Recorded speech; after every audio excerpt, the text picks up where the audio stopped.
नमस्कार, आप देख रहे हैं हमारा खास प्रोग्राम 3 बजे की 3 बड़ी खबरें और मैं हूं आपके साथ आशीष पांडे। इस प्रोग्राम में हम बात करते हैं दिन की उन 3 बड़ी खबरों की जिनका आपकी जिंदगी से सीधे कनेक्शन होता है।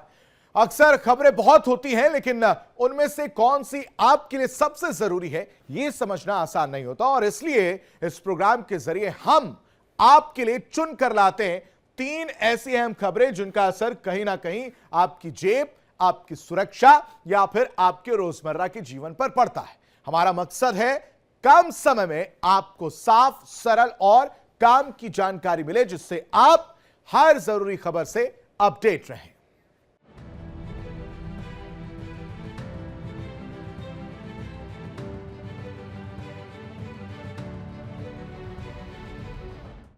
तो 3 बजे के 3 खबरों में आज सबसे पहले बात करेंगे उन अफवाहों के शोर की जो झूठ की परतें खोल रही है और जिसने एक बार फिर यह साबित कर दिया है कि जब माहौल को भड़काने की कोशिश होती है तो अफवाहों का टैंक कैसे पूरी तरह फुल हो जाता है। जी हां, हम बात करें पेट्रोल और डीजल पर अफवाहों के बाजार को लेकर खबरों पर।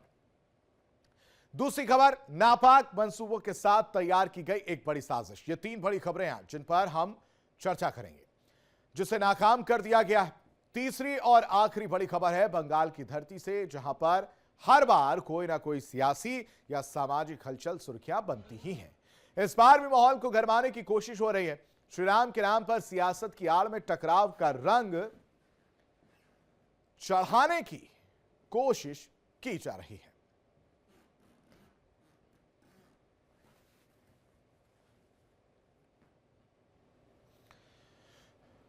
और बड़ी खबर आपको बताएं कि अफवाहों के चलते पेट्रोल पंपों पर लंबी कतारें लगी हैं। सरकार ने कहा है कि तेल की कोई कमी नहीं है। सप्लाई सामान्य होने के बावजूद लोग पैनिक में। प्रशासन ने अफवाहों पर ध्यान न देने की अपील की है। देश के कई शहरों में पेट्रोल और डीजल की कमी की अफवाह फैलते ही पेट्रोल पंपों पर भारी भीड़ जो है वो देखने को मिल रही है। कई इलाकों में तो लोग सुबह 5 बजे से ही लाइन लगाकर खड़े हो गए और कई जगह बाइक कार वाले डिब्बे बोतल लेकर पेट्रोल पंप की तरफ दौड़ रहे हैं। अफवाह इतनी तेजी से फैली हुई है कि कुछ पंपों पर स्टॉक खत्म होने का बोर्ड भी लगा दिया गया है। हालांकि सरकार और विभिन्न शहरों के प्रशासन ने साफ कहा है कि पेट्रोल डीजल की कोई कमी नहीं है और सप्लाई पूरी तरह से सामान्य है। ईरान, अमेरिका, इस्राएल के बीच मिडिल ईस्ट की जंग के चलते भारत में पहले से ही एलपीजी गैस की किल्लत चल रही थी। अब उसी का असर पेट्रोल डीजल पर भी पड़ने की अफवाह ने लोगों को पैनिक में डाल दिया है, जिसकी वजह से परेशानी का सामना लोगों को करना पड़ रहा है। बड़ी संख्या में लंबी लंबी कतारें जो है वो देखने को मिल रही हैं। गाड़ियों जो है वो इस वक्त ऑफिस जाने से पहले पेट्रोल पंप का रुख करती हुई नजर आ रही हैं।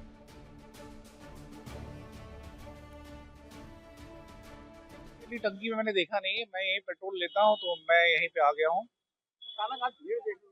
हाँ, सुबह से भीड़ है। एक्चुअली थोड़ा सा केओस है। लोगों ने व्हाट्सएप पे गलत मैसेज पहुंचाया है कि पेट्रोल अवेलेबिलिटी नहीं है और थोड़ा सा डिले भी है पीछे से, तो इस वजह से बस यूं समझ लीजिए कि दिमाग में डर खौफ बना रहता है कि क्या होगा, क्या हो रहा है, बस यही बना रहता है। एक नया सुबह उठी एक नई कहानी आपको नजर आती है कि ये ऐसा हो रहा है, वैसे से वैसा हो रहा है, वैसे से ऐसा हो रहा है। अरे रात के 9 बजे से ठहरे भाई, गैस नहीं, कोई पूछने वाला नहीं, नाश्ता नहीं, पानी नहीं, ठहरे वाले। स्टॉक है लेकिन डालने वाला कोई नहीं। मैं ये बोलना चाह रहा हूँ कि ये जो तकलीफ है बहुत बढ़ते जा रही है दिन पे दिन। ऑटो वालों को बहुत प्रॉब्लम हो रहा है। ऐसा कब तक चलेगा? ये मसला जल्द से जल्द सॉल्व करे तो अच्छा है। क्या है ये जो इसका सोल्यूशन निकालिए गवर्नमेंट से, मैं यही बोलना चाह रहा हूँ क्या जल्द से जल्द इसका सोल्यूशन निकालिए और ऑटो वालों को कुछ सहूलत करिए। हमारी यही गुजारिश है कि ऑटो वालों को सहूलत करिए।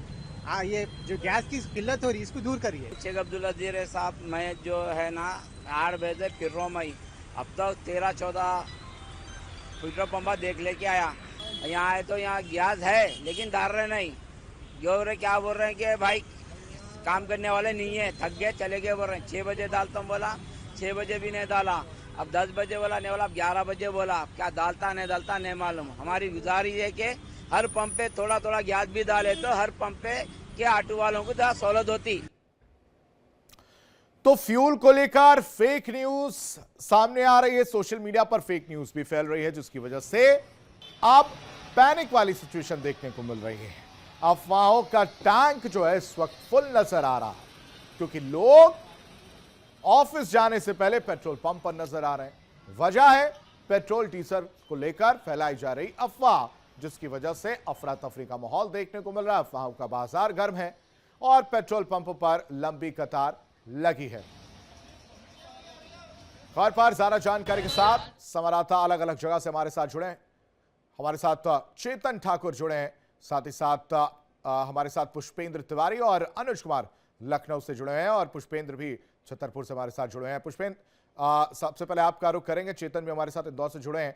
पुष्पेंद्र, आपके साथ में मुझे लग रहा है आप पेट्रोल पंप पर मौजूद हैं, क्या स्थिति है वहां पर? किस तरह की पैनिक वाली सिचुएशन है? जरा ग्राउंड रियलिटी क्या है, उनसे बातचीत भी करिएगा। किस तरह की परेशानियां हैं या नहीं, जरा बताइएगा।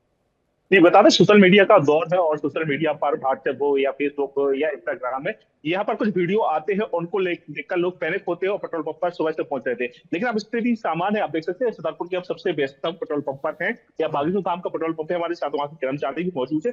भैया, क्या स्थिति है? आखिर लोग क्यों लगातार पेट्रोल पंप पहुंच रहे हो? आपसे क्या बोल रहे हैं? ये अफवाह फैली हुई है कि डीजल पेट्रोल नहीं है, ये वो है। हम लोग कंटिन्यू डीजल पेट्रोल डालते हैं। क्या आपके पास सुबह से ऐसी कोई खबर है कि पेट्रोल डीजल कम होने वाला है? नहीं, ऐसी कोई खबर नहीं है। और नॉर्मली हम लोग को वो वैसा ही समझ में आता है जैसा पहले, जैसे आम दिनों में था वैसी स्थिति है। बिल्कुल। आपके एक दिन में कितने डीजल के टैंकर आते हैं? एक दिन में तो नहीं, लेकिन एक दिन छोड़ एक दिन।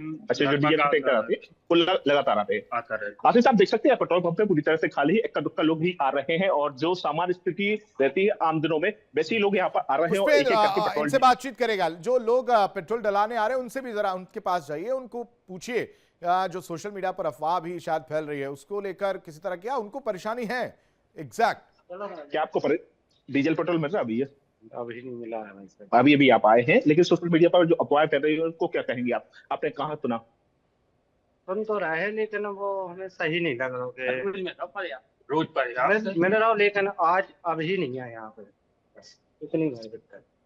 लोगों का कहना है कि सोशल मीडिया की वजह से लगातार वो यहाँ पर पहुंच रहे हैं, और उनका कहना है कि जो सोशल मीडिया पर वीडियो फुटेज देखते हैं उसकी वजह से लोगों को परेशानी का सामना करना पड़ा, क्योंकि जो लोग 1 लीटर पेट्रोल डलवा रहे थे अब वो फुल टैंक करवा रहे हैं। उन्हें लग रहा है कि कहीं ना कहीं ऐसा ना हो कि कल की तरह गैस जैसी किल्लत आए, इसलिए लोग लगातार पेट्रोल पंप पर पहुंच रहे हैं। ठीक है अनुज, लखनऊ की क्या स्थिति?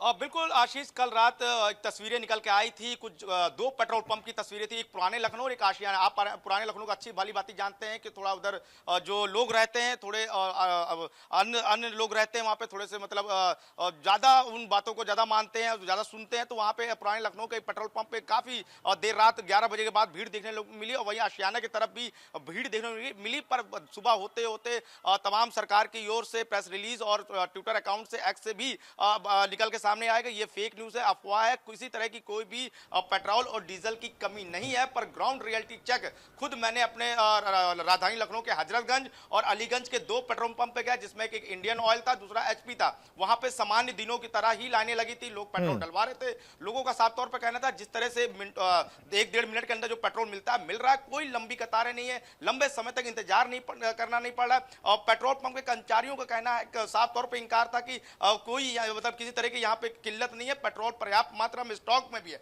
पर सरकार की ओर से एक प्रेस रिलीज भी आती है कि ऑयल कंपनी का साफ तौर पे कहना है कि डिपो पे 16 से 17 दिनों तक की पर्याप्त मात्रा में स्टॉक है, और बल्कि जो पेट्रोल पंपों पे जो स्टॉक है वो भी काफी दिनों के लिए है। प्लस ऑयल कंपनी का कहना है कि 20 दिनों का हमारे पास स्टॉक है। यानी अब तेल को लेकर जो अफवाह फैलाई जा रही गलत है, और उसको अफवाहों के चक्कर में लोग धीरे धीरे पेट्रोल पंप की तरफ मूव कर रहे हैं। पर धीरे धीरे सरकार की जो एजेंसीज हैं और जो सोशल मीडिया जो सरकारी आधिकारिक है, अब धीरे धीरे समझाने की कोशिश की गई, बताने की कोशिश की गई है कि हड़बड़ाने की जरूरत नहीं है, अफवाहों को ध्यान देने की जरूरत नहीं है। और ऑयल कंपनी का भी ट्विटर एक्स के जरिए बताया गया कि किसी तरह की घबराहट की जरूरत नहीं है, हमारे पास पर्याप्त मात्रा में स्टॉक है, खासतौर से डीजल, तेल, सीएनजी सभी तरह से। अब खुद सीएम योगी आदित्यनाथ ने भी कहा है कि आप गैस के एजेंसियों में, गोदामों में लगाने की जरूरत नहीं है। अभी अभी उन्होंने प्रेस नोट भी आया है, और ये बातें गोरखपुर में सीएम योगी आदित्यनाथ ने कहा कि घरों पर गैस डिलीवरी करने होकर आएंगे, एजेंट आएंगे। दूसरी ओर कुछ लोग अफवाह फैलाने का काम कर रहे हैं और राज्य की जो व्यवस्था है उसको माहौल खराब करने का काम कर रहे हैं। यानी सीधा सीधा किसी और इशारा करते हैं योगी आदित्यनाथ कि कुछ लोग हैं जो अफवाह फैलाने का काम करते हैं, उन अफवाहों पर ध्यान देने की जरूरत नहीं है। जो अफवाह फैला रहे हैं उनके खिलाफ कड़ी से कड़ी कानूनी कार्रवाई करी जाएगी, उन लोगों को चिन्हित करने का काम किया जा रहा है। पर दूसरी ओर योगी आदित्यनाथ ये भी कहते हैं कि संयम के साथ, धैर्य के साथ और सहयोग के साथ हमें चलना, क्योंकि वैश्विक बिल्कुल संयम, धैर्य और सहयोग की स्थिति जो है वो और अपील जो है वो मुख्यमंत्री योगी आदित्यनाथ से की जा रही है। चेतन का भी रुख कर लेते। चेतन, क्या स्थिति वहां पर? देखिए, सबसे बड़ी बात है कल और परसों जो अफवाहें थी मिडिल ईस्ट में जिस तरह तनाव है उसी को लेकर कहीं ना कहीं लोगों में एक दिख रहा था, जिस तरह स्थिति काफी बड़ी बड़ी लंबी कतारें दिख रही है। पर आज की बात कर लें, कल सुबह की बात कर लें तो हमारे शहर में काफी पंप है। अगर बात करें इंडियन, HP, भारत, तमाम जो देश के जो पंप है वहां पर देखा है, वहां पे ग्राउंड जीरो पे सुबह से पहुंचा था, वहां कोई भीड़ नहीं है। रोजमर्रा की तरह जिस तरीके से जो पंप पे 1 या 1.5 मिनट में टेम्पो से पेट्रोल डलवा के डीजल डला के जो गाड़ी निकल जाती है। और सबसे बड़ी बात की जो CNG के जितने पंप है वहां भी कोई भीड़ नहीं है। और जिस तरीके से हम देख रहे हैं यहाँ पर इंदौर, अगर बात कर ले मध्य प्रदेश की आर्थिक राजधानी, और यहाँ पर एक बात कर ले मांगिया जो डिपो है वहां के लगातार जो वहाँ के जो डीलर्स उनसे हमारी बात हुई, उनका कहना है कि जितने भी डीलर्स हैं उनको लगातार पर्याप्त मात्रा में यहाँ पेट्रोल डीजल मिल रहा है, लगातार गाड़ियां भी जा रही है। पर जिस तरह के जो अफवाहों का बाजार था उसी को लेकर लोगों में कहीं ना कहीं पैनिक स्थिति हुई, उसी को लेकर लोग वहां पहुंच गए, बड़ी बड़ी गाड़ी में पेट्रोल भरा रहे थे, डीजल भरा रहे थे। पर आज की स्थिति देखिए तो पेट्रोल पंप वाले खुद बोल रहे हैं कि हम मक्खी मार रहे हैं क्योंकि उनके पास कोई ग्राहक ही नहीं आ रहा है। 2 दिन से देखो तो लोगों में काफी पैनिक स्थिति। पर आज की बात कर लें तो कोई ग्राहक नहीं दिख रहा है। तो लोगों ने स्टॉक ही इतना कर लिया है कम से कम 7-7, 8-8 दिन का कि अब वो पंपों पे आनी रही है। और पंप के जो कर्मचारी, उनका कहना है कि हम फुर्सत पे बैठे हैं। तो ये कहीं ना कहीं जिस तरीके से देखिए प्रशासनिक व्यवस्था भी सही थी, प्रशासनिक व्यवस्था की तरफ से अगर बात की जाए, सोशल मीडिया पे जिस तरह से अफवाहें फैली थी, सोशल मीडिया पर ही अगर बात कर ले इंदौर कलेक्टर शिवम वर्मा ने, और यहाँ अगर बात कर ले पुलिस कमिश्नर ने, यहाँ के विधायक ने, इंदौर में अधिकारी उन्होंने, और सबसे यानी इंदौर में चेतन माहौल ठीक है, वहां पर किसी तरह की परेशानी जो है वो देखने को नहीं मिल रही है। छतरपुर और लखनऊ का भी अमूमन यही हाल है। छतरपुर का एक बार फिर से रुख करूंगा। और पुष्पेंद्र, सोशल मीडिया पर बेहद बहुत छोटी सी चीज है लेकिन एक गलत अफवाह बहुत सारी पैनिक सिचुएशन क्रिएट कर देती है। अब सोशल मीडिया पर किस तरह से पैनी नजर रखी जा रही है, उसको लेकर क्या स्टेप उठाए जा रहे हैं प्रशासन की तरफ से? लगातार प्रशासन की तरफ से कड़े रुख अपनाए जा रहे हैं और विकास खंडों पर भी अधिकारी नियुक्त किए जा रहे हैं कि इस प्रकार की फेक खबरों से बचे। और लगातार आपूर्ति मंत्री हो या खाद्य विभाग के जो प्रशासनिक अधिकारी हैं वो भी प्रेस नोट जारी कर रहे हैं और बता रहे हैं कि उनके पास कितने दिन का स्टॉक है। और आप देख सकते हैं पेट्रोल पंप पे आराम से लोग पहुंच रहे हैं, एक करके आराम से पेट्रोल उन्हें मिल रहा है। हालांकि कल और परसों जो स्थिति देखी गई थी, लोग ज्यादा सादा पे पहुंच रहे थे और कहीं ना कहीं फुल टैंक करवा रहे थे। लेकिन आज उन्हें जैसे ही अपने चैनलों के माध्यम से जानकारी लगी कि भारत के अंदर स्टॉक पर्याप्त है, कई लोग पहुंच रहे हैं। और जैसे आमतौर पर लोग पेट्रोल पंप पे पहुंच रहे हैं वैसे ही पहुंच रहे हैं। हालांकि कहीं ना कहीं सोशल मीडिया का दौर है और कोई खबर आपकी तरह फैल जाती, जिस कारण ऐसी स्थितियां और इसी वजह से सोशल मीडिया पर पैनी नजर जो है बनाने की जरूरत है। फिलहाल बहुत शुक्रिया आप तीनों का ही ग्राउंड रिपोर्ट दिखाने के लिए, तमाम जानकारी देने के लिए। इस बीच बढ़ते हैं अगली बड़ी खबर की ओर। इस वक्त की बड़ी खबर जो आ रही है JNK से, जहां कश्मीर में कई जगहों पर छापेमारी की गई है। श्रीनगर, शोपियां, गांदरबल जिलों में रेड जारी है। काउंटर इंटेलिजेंस कश्मीर की बड़ी कार्रवाई देखने को मिल रही है। छापेमारी के दौरान कई संदिग्ध दस्तावेज जब्त किए गए हैं। दरअसल जम्मू कश्मीर में काउंटर इंटेलिजेंस कश्मीर ने घाटी में आतंकवाद के खिलाफ कार्रवाई करते हुए कई जिलों में एक साथ छापेमारी की। जानकारी के मुताबिक श्रीनगर, शोपियां और गांदरबल में कार्रवाई जारी है और यह कार्रवाई एक अंतर्राष्ट्रीय आतंकी मॉड्यूल के खुलासे के बाद की गई है। इस मॉड्यूल को कश्मीर निवासी शब्बीर अहमद लोन संचालित कर रहा था, जो फिलहाल बांग्लादेश में रहकर सक्रिय है। शब्बीर अहमद गांदरबल के कंगन का रहने वाला है, जो बांग्लादेश में रहकर आतंकी संगठन लश्कर-ए-तैयबा के लिए काम कर रहा है और उसी के निर्देश पर नेटवर्क चला रहा है। इस मॉड्यूल को बांग्लादेश और पाकिस्तान में बैठे हैंडलर से निर्देश मिल रहे थे और इनके जरिए स्थानीय युवाओं को जोड़ने, फंडिंग और आतंकी गतिविधियों को अंजाम देने की साजिश रची जा रही थी। खबर पर ज्यादा जानकारी के साथ संवाददाता विकास अब्रोल हमारे साथ जुड़े हैं। विकास, कश्मीर में आतंक पर बड़ा प्रहार जो है वो एक साथ देखने को मिल रहा है। कई जिलों में जो है वो छापेमारी चल रही है। जिस मॉड्यूल का जिक्र किया जा रहा है उसको लेकर जरा जानकारी दीजिएगा, किस तरह से वो मॉड्यूल सामने आया, क्या इनपुट अभी जो है वो सामने आए? जी बिल्कुल, आज सुबह से ही तड़के सुबह से ही श्रीनगर जो कश्मीर के अलग अलग डिस्ट्रिक्ट 3 डिस्ट्रिक्ट बात करें, 6 जगह गांदरबल में, 3 जगह शोपियां और 1 जगह कश्मीर में लगातार जो है CIK की जो है छापेमारी हुई है। बताया जा रहा है कि ये इंटरनेशनल एक टेररिस्ट एक तरह का एक ग्रुप था जिसको ये इन्होंने पकड़ा है।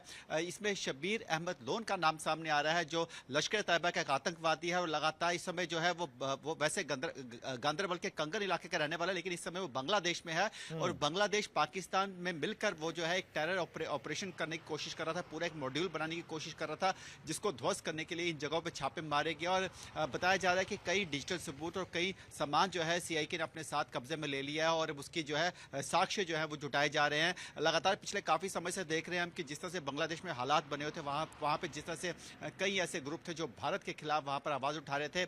ऐसे में वहाँ पर जो नाम सामने आया वो शब्बीर अहमद लोन का भी सामने आया जो कहीं ना कहीं अंदर खाते ऐसे लोगों को भड़का रहा था भारत के खिलाफ और पाकिस्तान की ISI के साथ मिलकर एक ऐसा ही एक टेरर जो एक ऑपरेशन एक टेरर ग्रुप जो है उसको बनाने की कोशिश कर रहा था, लोगों को बहला फुसलाकर इस ग्रुप में टेररिस्ट बनाने की कोशिश कर रहा था। इसी के चलते जो है ये सब छापे मारे गए और लगातार अभी जो है फिलहाल ऑफिशियल बाइट इस पर कोई नहीं दे रहा, लेकिन बताया जा रहा है कि कई अहम साक्ष्य जो है वो CIK के द्वारा जब्त किए गए हैं और इस केस को जो बाकायदा जो केस दर्ज किया गया था उसमें वारंट में निकला था जिसके चलते ये आज सुबह ये 10 अलग अलग जगहों पर छापे मारे गए हैं। जी विकास, जो जानकारी मिली है, जो जिलों की बात की जा रही है उसमें श्रीनगर है, शोपियां है और गांदरबल। अगर इनके पुरानी चीजों को देखा जाए या पुरानी खबरों को देखा जाए तो यहां से किस तरह की एक्टिविटीज निकलकर सामने आई थी और अभी वो छापेमारी इन स्पेसिफिक जगह पर कहां देखने को मिल रहा है जो संदिग्ध हो।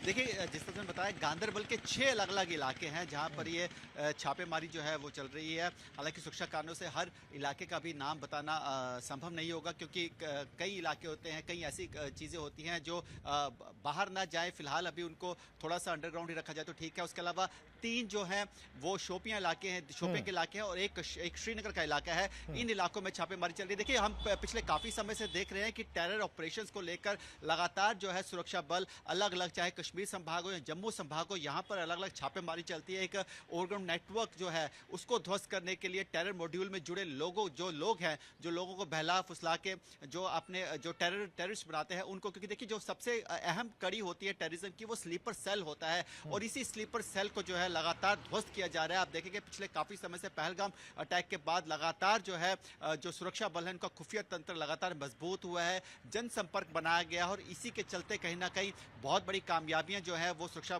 बलों को मिल रही हैं और इसी के चलते जो लगातार एक नाम सामने आया था शब्बीर अहमद लोन का जो लश्कर तैयबा से संबंधित है, वो जो है बांग्लादेश में ऐसी टेरर एक्टिविटीज कर रहा था, लोगों को बहला फुसला रहा था और कहीं ना कहीं लोगों को बहका रहा था कि वो किसी तरह आतंकवाद की तरफ आए। ऐसे में इसी के चलते हुए जो लगातार ये ऑपरेशन चल रहे हैं और जिन जिन लोगों के साथ वो कनेक्टेड था, जिन जिन लोगों के साथ वो कनेक्ट रहकर इन हरकतों को अंजाम दे रहा था, उन लोगों पर भी नकेल कसी गई, उनके घरों पर भी जो फिलहाल अभी छापे पड़ रहे हैं।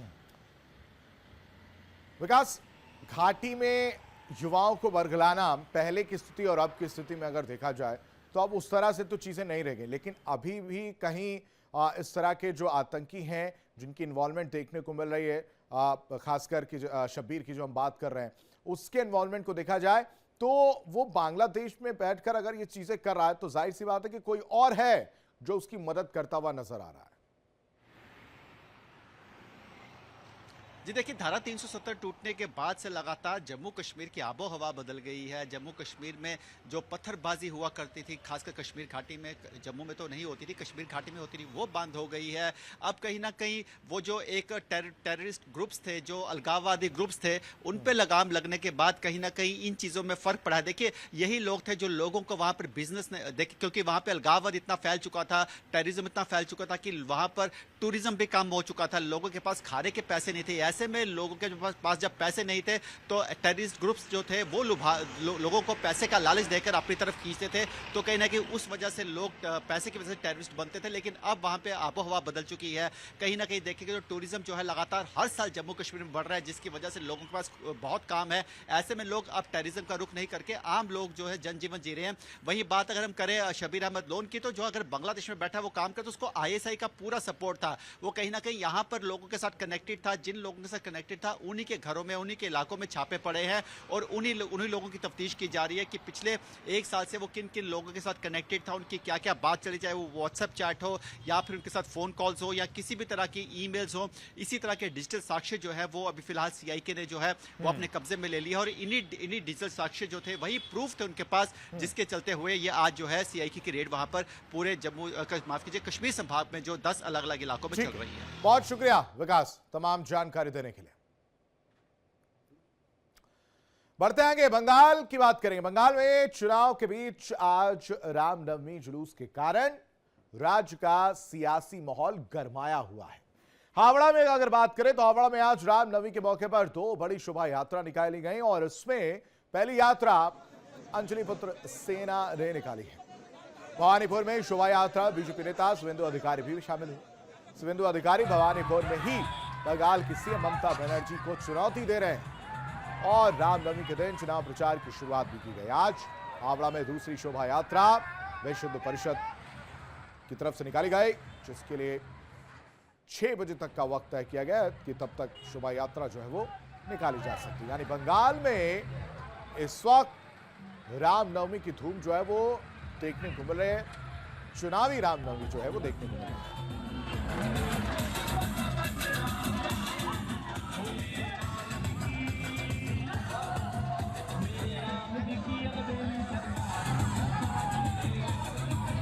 तो रामनवमी के बीच चुनाव की तैयारी जो है वो देखने को मिल रही है। 2 फेज में जो है यहां पर चुनाव होना है और 23 और 29 तारीख को जो है वो चुनाव होना है। 4 मई को जो है इसका रिजल्ट है, लेकिन उससे पहले भवानीपुर लड़ाई जो है वो देखने को मिल रही है। शुवेंदु अधिकारी बनाम ममता बनर्जी। बीजेपी हिंदू संगठन जो है वो 5 दिन जुलूस निकालते हुए नजर आएंगे और इसके लिए टीएमसी भी तैयार है। टीएमसी कह रही है कि राम सबके हैं और किसका बेड़ा पार राम करते हुए नजर आएंगे वो 4 तारीख को आपको पता चलेगा, क्योंकि बंगाल की लड़ाई बेहद दिलचस्प नजर आ रही है। ज्यादा जानकारी के साथ सहयोगी नैना यादव न्यूज रूम से हमारे साथ जुड़ी हैं। नैना का रुख करते हैं। नैना, बंगाल की लड़ाई हमेशा से ही, चुनाव की अगर हम बात करें तो उत्तर प्रदेश का चुनाव हो, बिहार का चुनाव हो और फिर अगर किसी चुनाव पर नजर रहती है वो रहती है बंगाल। बंगाल की चुनाव की लड़ाई रामनवमी के मौके पर देखने को मिल रही है। उसी बंगाल में जहां पहले जुलूस निकालने की इजाजत नहीं दी जाती थी, अब जुलूस, शोभा यात्रा, राम यात्रा जो वो निकाली जा रही है। शुवेंदु अधिकारी इसके जरिए दूर की नजर लगाते हुए नजर आ रहे हैं और कोशिश कर रहे हैं कि ममता बनर्जी को जो है मात दी जा सके 4 तारीख को। देखिए आशीष, यही वो वक्त बहुत महत्वपूर्ण है और चुनावी वक्त है तो चुनावी रंग चारों तरफ नजर आता है, लेकिन इस बार बंगाल में चुनावी रंग के साथ राम राज्य का रंग भी जमकर चढ़ा हुआ नजर आता है और उसकी गूंज भी है।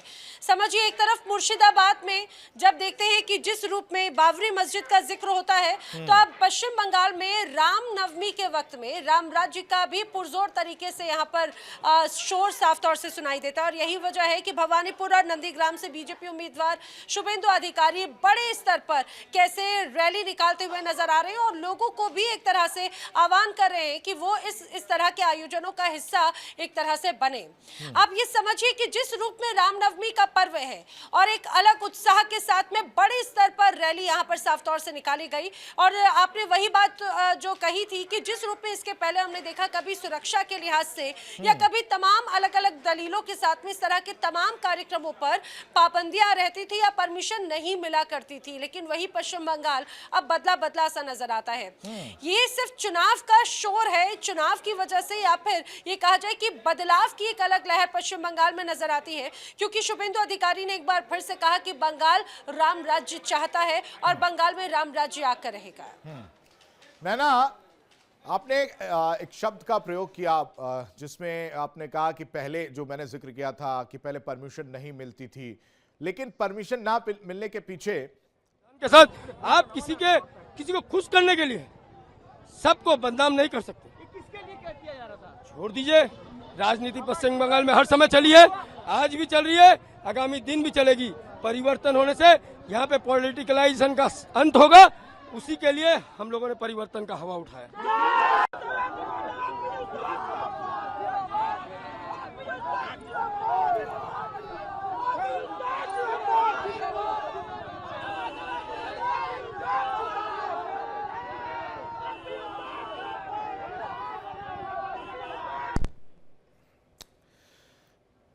तो ये सीधी तस्वीरें आप देख रहे हैं जहां पर यात्रा निकाली जा रही है और इस दौरान शायद जो पश्चिम बंगाल के पुलिस अधिकारी हैं उनसे थोड़ी सी तीखी झड़प जो है वो भी देखने को मिली है। उस दौरान जो यात्रा में लोग शामिल हैं वो नाराज भी नजर आ रहे हैं और कह रहे हैं कि राजनीति तो जो है वो होती रहती है, लेकिन राजनीति परिवर्तन वाली जो है इस बार देखने को मिल रही है, परिवर्तन जो है वो होगा।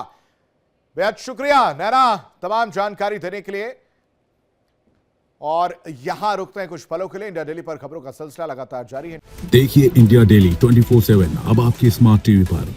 इंडिया डेली मौजूद है सभी डिजिटल प्लेटफॉर्म पर लाइव और लगातार। इंडिया डेली 24/7 हर दिन राष्ट्र को समर्पित।